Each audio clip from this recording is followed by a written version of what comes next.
प्रभु की स्तुति करें। आज हम एक इतिहास अध्याय 16 पद 34 पर विचार करेंगे। हे प्रभु का धन्यवाद करो, क्योंकि वह भला है, क्योंकि उसकी करुणा सदा की है।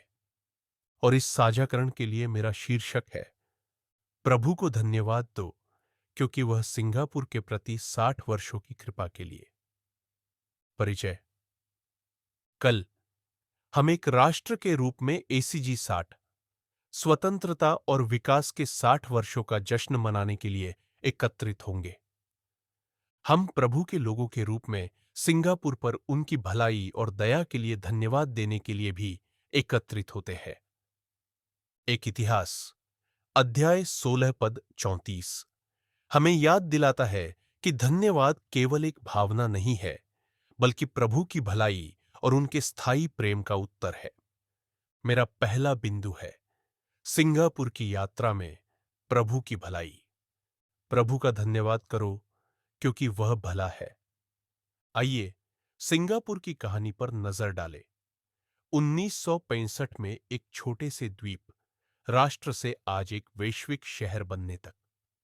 शांति, समृद्धि, शिक्षा, स्वास्थ्य सेवा, बुनियादी ढांचा, ये केवल मानवीय प्रयासों का फल नहीं, बल्कि प्रभु की कृपा के प्रतीक है।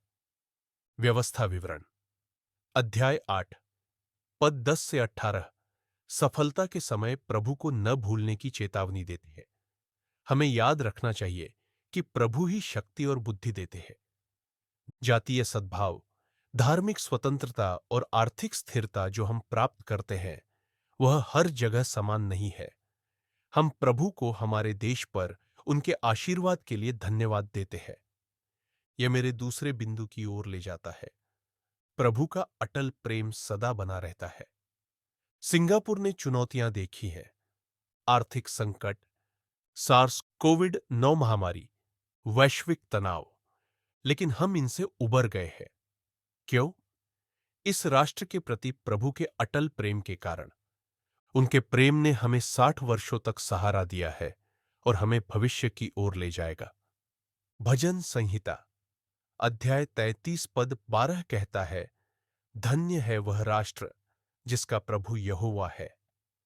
हमें प्रभु का आदर करना, न्याय की खोज करना और एक दूसरे से प्रेम करना जारी रखना चाहिए। मेरा अंतिम बिंदु यह है कि धन्यवाद एक राष्ट्रीय आस्था का कार्य है। एक इतिहास 16 में यरूशलेम में संदूक लाए जाने के बाद दाऊद राष्ट्र का सार्वजनिक रूप से धन्यवाद करने में नेतृत्व करता है। इसी प्रकार हमारे राष्ट्रीय उत्सवों में प्रभु का धन्यवाद शामिल होना चाहिए।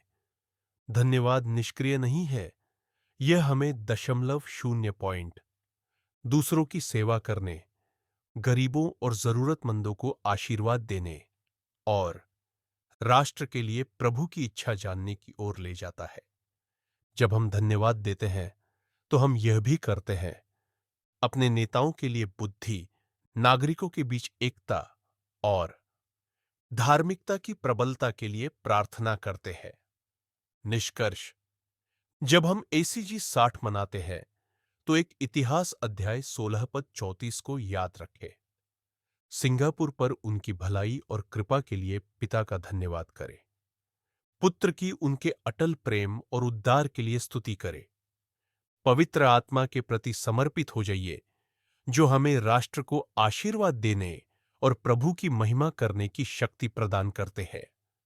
आइए हम कृतज्ञ नागरिक और वफादार ईसाई बने और प्रभु की महिमा के लिए केवल शब्दों में ही नहीं, बल्कि जीवन में भी धन्यवाद दें। प्रार्थना। प्रभु, सिंगापुर पर 60 वर्षों की कृपा के लिए हम आपको धन्यवाद देते हैं। आप भले हैं और आपका प्रेम सदा बना रहता है। हमारी भूमि को आशीर्वाद देते रहे, हमारे नेताओं का मार्गदर्शन करते रहे और अपनी देखरेख में हमें एक राष्ट्र के रूप में एकजुट करते रहे। आमीन।